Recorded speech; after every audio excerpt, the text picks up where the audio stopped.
Let's talk first about, as you're coming into your new academic department, some of the advantages that you're bringing in.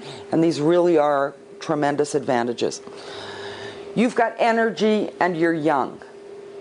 You are ready to take on the world. You are perhaps somewhat idealistic. And this is one of the things we see with a lot of new faculty is you've been through a lot of school. Most of you feel like you're never ever going to get out of school at this point. But you're done at this point and you're out. So now you are going to fix all of the ills that you saw in your own university education, because you're going to come in, and we want this. This is how academia advances. You're going to be a better teacher. You're going to be a more productive researcher. You've seen a lot of the things along the way that you would like to change. You've had your stars as your own professors who were your mentors or who were your idols, and you want to be more like them. And that idealism is wonderful, and it's the life breath of academic departments. Because after you've got a number of faculty who've been there for a number of years, it's not necessarily that they're disillusioned or bitter, but some of them are. And it's because of whatever paths they've chosen, and the new projects and the exciting things and the new committees, and maybe the development of that new course that's right on the leading edge is not something that they're interested in, and you're bringing that. And that's a real tremendous advantage to you. And your energy is going to be primarily drawn from the fact that you're doing something different now. It may be a composition of a number of things you've done before, because if you've been TAing or teaching labs or teaching sessionally, you'll bring that teaching skill with you.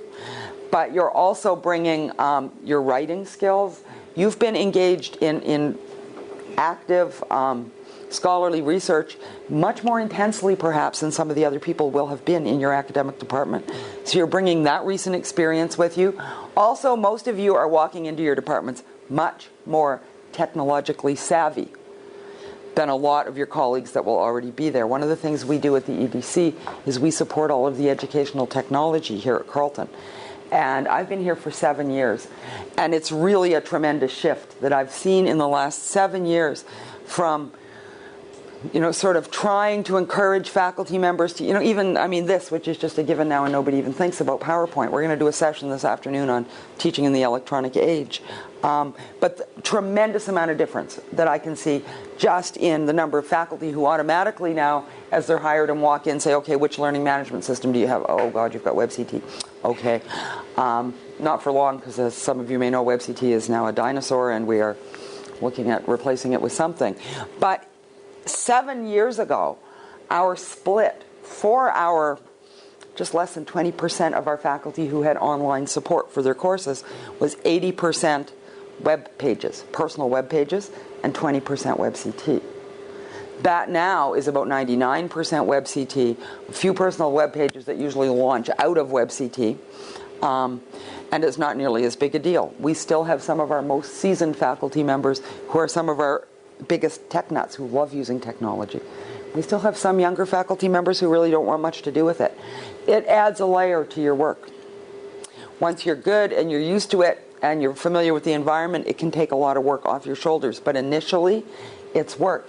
You are coming in, having gone through grad school in a circumstance where you've had a lot of electronic resources. You're used to searching electronic journals. You would be surprised the number of faculty who still will not search a journal electronically and are completely freaked out by the fact that the libraries are stopping bringing in paper copies of a number of journals, and they're paying these large subscription fees for electronic journals, Elsevier, and there's a number of groups that do that. But we still have a lot of faculty members who just, I finished my PhD in '98, and I still remember that part of the culture was just the smell of the photocopier fluid. It was just stand and you'd walk into the library and it was your perfume. You could smell photocopier fluid on people, and it was a scholarly thing.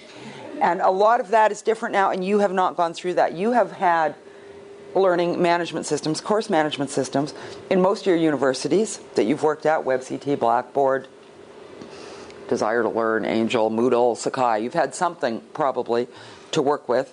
So these are not foreign to you. A lot of you had those things in your undergrads. Yes? How many people had learning management systems in their undergrads? I'm an undergrad. You're an undergrad. Well, there. But this has come very quickly. But you're there much more than other people will be there. This is to your advantage in how you will go about doing your work. Just things like how familiar are you with your PC or your Mac? Things like how comfortable are you with Facebook? And would that be something you would look at forming groups in class? You probably have some idea what blogs are. You probably have some idea what wikis are. If not, we'll talk about that this afternoon. But it's a different culture, and you're closer to that culture. Where that is an advantage to you is that you are going to come in a lot closer to your students and understanding much more what their needs and demands and requirements are. There's no question about that.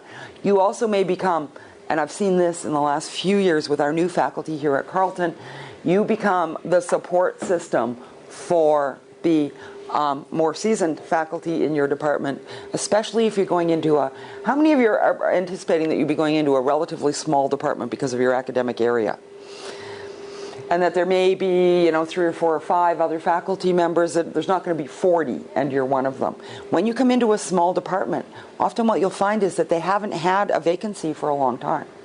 So it's been a while since they've had that rejuvenation that comes from new faculty. So when you come in with all of your tech skills and things, they will become very excited to have you there. And you can start to become a bit of a model for here's how you're going to set up your course, here are the technological supports that you're going to give your students. So that's a good thing. Idealism we talked about, it really is a good thing. You've got a vision of what you want education to be. I suspect you've got a vision of what you want your research field to be and how that's going to work. And how you want to teach your students. So that will sustain you through a lot of the very, very busy times that will be ahead of you in your first job. Your recent engagement in your academic field is something very valuable as well.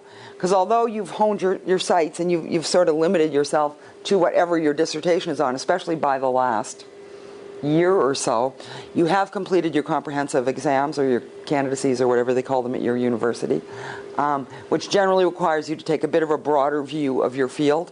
You have been engaged. You know who all the names are. You have counted the 278 of those names that are at the back of your dissertation, and you know them inside and out. You've probably, through doing work in your academic work, met some of the names in your field recently, through going to conferences, and you've had that little pitter-patter when you meet somebody who's had, you referenced 12 or 17 times in your dissertation and you meet them. It really is validation that these people exist beyond what's on paper. So you've been engaged in this field of endeavor far more actively often than the faculty member who has gotten very deep into one very narrow area of their work. And you are bringing that breath of life as well back into your department.